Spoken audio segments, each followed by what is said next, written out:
को ये बोलना भी चाहिए कि हकीकत में जब बच्चे सफल होते हैं तो उसका सारा श्रेय उसके माता पिता और उस बच्चे का होता है, और सत्य यही है। और मैं चाहूँगा कि सारे जो भी प्रोफेशनल इंस्टीट्यूट हैं, कम से कम जब बच्चे के रिजल्ट आते हैं तो माता पिता विलुप्त होते जा रहे हैं।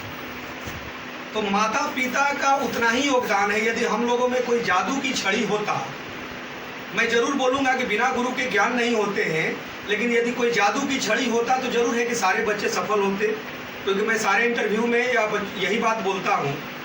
तो ये पिंटू है और ये इनके पिताजी मोमबत्ती बेचने का कार्य करते हैं और जेईई एडवांस में इनका 3733 रैंक आया है और काफ़ी गर्व की बात है। और आने वाले भविष्य में ये बच्चे भारत के एक जो सोने की चिड़िया जो पहले था उसको अग्रसर ले जाने में इनका बहुत बड़ा योगदान रहेगा। और इनके पिताजी को मैं नमस्कार करता हूँ कि कहीं ना कहीं आपके संस्कार का भी ये योगदान रहा। सर की भी कुछ देन है जो सर अपनी नहीं बता रहे हैं। बिना गुरु का ज्ञान नहीं होता है। मैं तो यही कहना चाहूँगा कि पहला श्रेय सर को मैं देना चाहता हूँ, जिन्होंने मार्गदर्शन सही किया और पिंटू को सही गाइडलाइन दिखाई।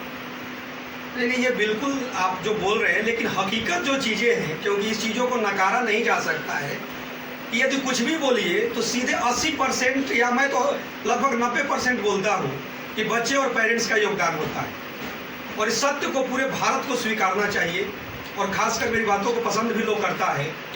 और ये कलेजा सब टीचर के पास होना चाहिए, जबकि जितना मेहनत मैं खुद करता हूँ रात रात भर, चाहे अदर कोई भी इंस्टीट्यूशंस में भी गेस्ट फैकल्टी के रूप में बुलाते हैं और इन बच्चों के साथ भी काम करने का सौभाग्य मिला, लेकिन कहीं ना कहीं इन लोगों का मेहनत है और इसको नकारा नहीं जा सकता। और इन पर एक 4 पंक्तियां मैं बोलूँगा, अधिक समय नहीं लूँगा।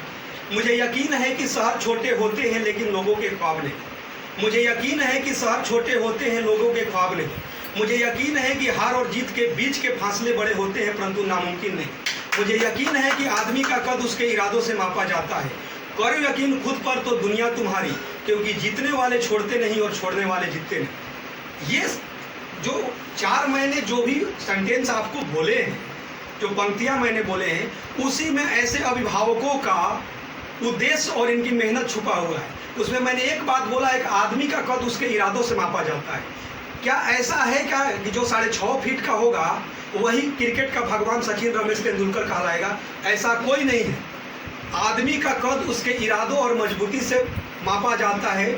वही को पिंटू और उनके अभिभावकों ने इस उद्देश्य को जेईई एडवांस ऐसा बोला जाता है, आईआईटी जो बोला जाता है, यूपीएससी में तो एक एज हो जाता है, सबसे कम उम्र का सबसे बड़ा कंपटीशन बोला जाता है तो आईआईटी को बोला जाता है। और जो बच्चे क्वालिफाई करते हैं तो कहीं ना कहीं उसमें बहुत दम होता है। और जैसा मेरा उद्देश्य होता है कि जहाँ भी बच्चे जिनको रहने खाने की ये सब पैसे नहीं लगते निःशुल्क, तो मेरा बस